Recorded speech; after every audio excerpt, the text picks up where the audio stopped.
Assalamualaikum Bapak Ibu dan rekan-rekan guru. Shalom bagi kita semua. Hari ini saya akan di video kali ini saya akan membahas tentang seri Semangat Guru. Dalam hal ini adalah video pengimbasan tentang seri kemampuan non-teknis dalam adaptasi teknologi. Baik, kita langsung saja melihat penjelasan mengenai program tersebut. Seri Semangat Guru. Seri Semangat Guru yang pertama, yaitu akselerasi teknologi di dunia pendidikan yang sedang berlangsung ini.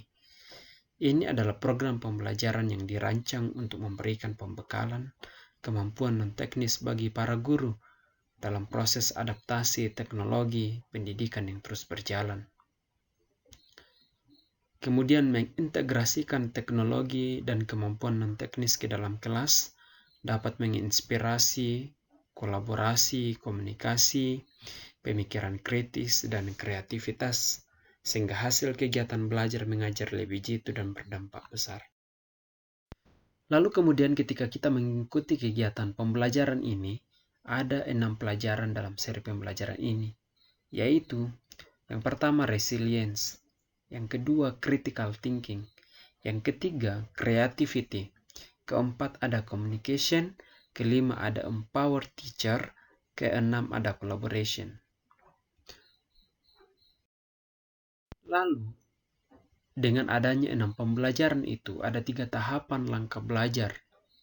Yang pertama, tahap pertama, peserta mendaftar di portal Guru Belajar dan Berbagi dalam SIM PKB kita, dalam akun SIM PKB, lalu kemudian masuk di portal Guru Belajar Berbagi.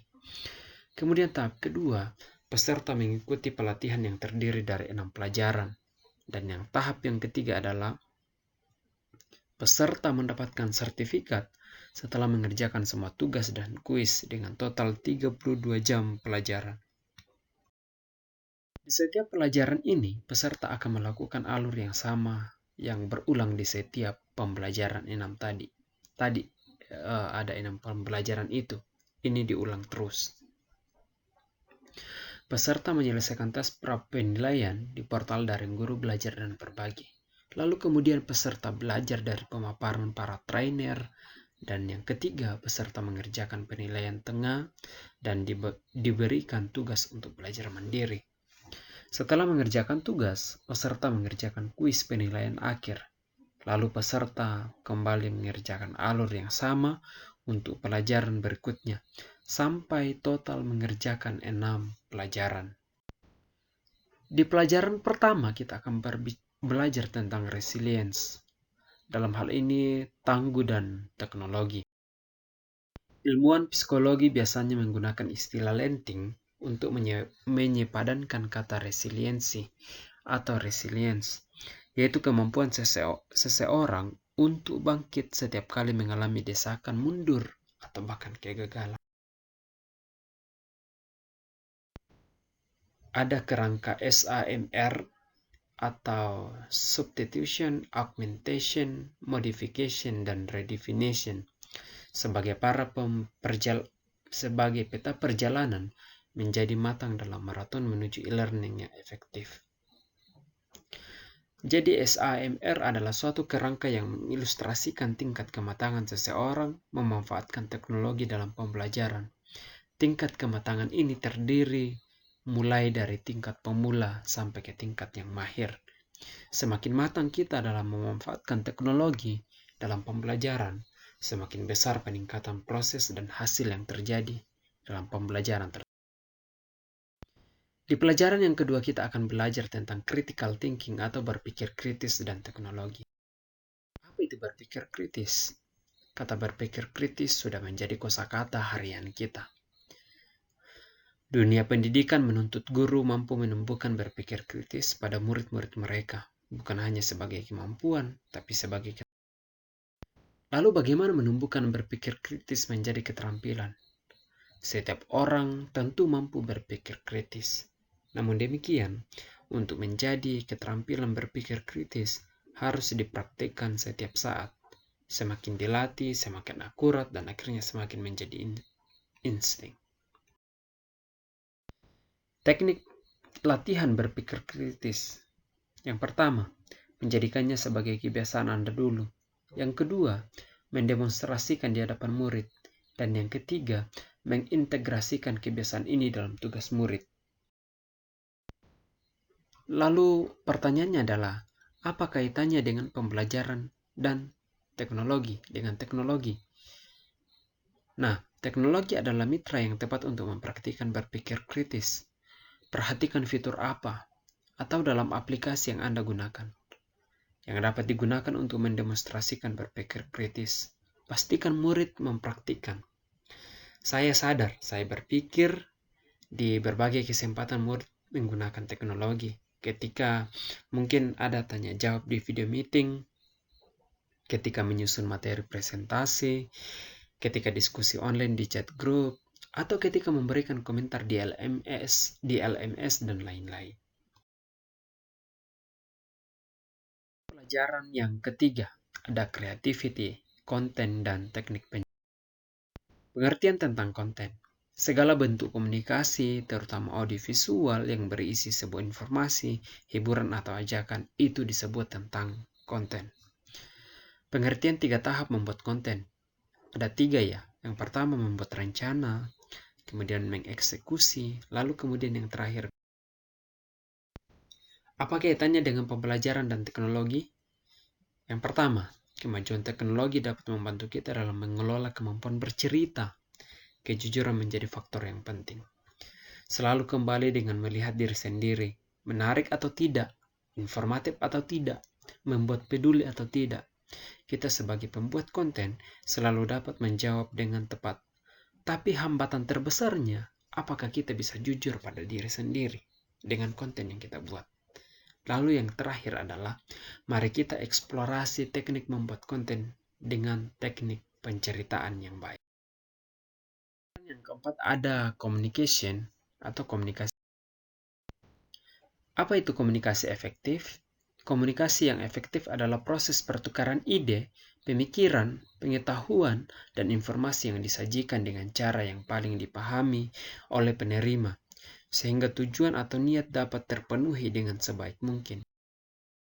Di era komunikasi virtual, tantangan bagi kita adalah bagaimana menerapkan dan mengasah kemampuan komunikasi dengan baik ketika harus selalu siap beralih metode komunikasi baik secara virtual maupun tatap.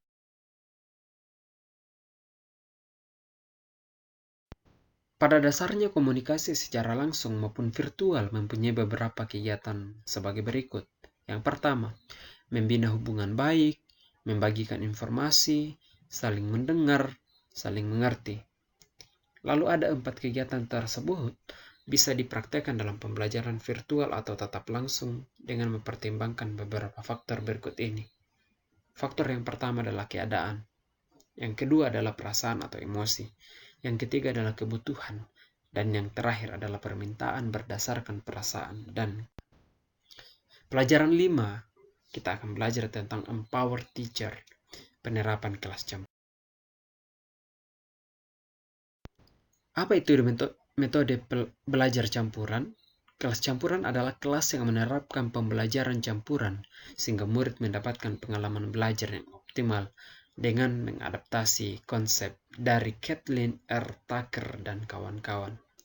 Maka Bukik Setiawan mendefinisikan pembelajaran campuran atau blending learning sebagai program pendidikan memfasilitasi murid belajar dengan memenuhi 4 ciri berikut. Yang pertama, setidaknya mengikuti pembelajaran asinkron yang memungkinkan murid merdeka mengatur waktu, tempat, alur, dan tempo belajarnya. Yang kedua, setidaknya mengikuti pembelajaran sinkron dengan pendampingan guru pada suatu waktu dengan model belajar tertentu. Yang ketiga, menghubungkan beragam modalitas, program atau mata pelajaran menjadi suatu pengalaman belajar terintegrasi. Yang terakhir, yang keempat, membantu murid menjadi pelajar merdeka belajar. Komitmen pada tujuan, mandiri pada cara dan reflektif dalam mencapai sasaran belajar yang disepakati. Pelajaran 6, pelajaran yang terakhir di seri Semangat Guru Belajar, yaitu collaboration.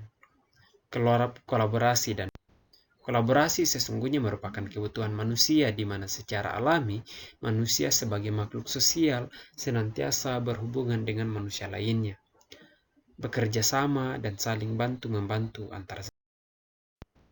Dengan tersedianya jaringan komunikasi internet, kolaborasi sangat mungkin dilakukan antar sekolah, antar wilayah, bahkan melampaui batas negara. Salah satu hikmah besar di balik musibah pandemi COVID-19 dalam dunia pendidikan adalah kita telah dipaksa untuk menggunakan TIK atau teknologi informasi dan komunikasi untuk pembelajaran. Pembelajaran berbasis TIK di era pandemi menunjukkan dinamika yang luar biasa. Pada satu sisi, hal tersebut merupakan berkah, pencapaian yang luar biasa dibanding upaya sosialisasi pemanfaatan TIK yang sudah dilaksanakan bertahun-tahun. Di sisi lain, bagi para guru, siswa, serta stakeholder pendidikan lainnya, pengalaman BDR telah memberikan pengalaman yang beragam, yang memperkaya khasana teori dan praktik pembelajaran dengan TIK. Model-model pembelajaran kolaboratif terdapat banyak model-model pembelajaran kolaboratif, antara lain disebutkan oleh Suryani seperti learning together, team game tournament, group investigation, academic constructive controversy, jigsaw procedure, student team achievement division, complex instruction, team accelerate instruction, cooperative learning structure, cooperative integrated reading, and composition. Demikian pembahasan kita pada saat ini. Semoga ini boleh bermanfaat dan menjadi kesimpulan dan menjadi dorongan bagi kita untuk belajar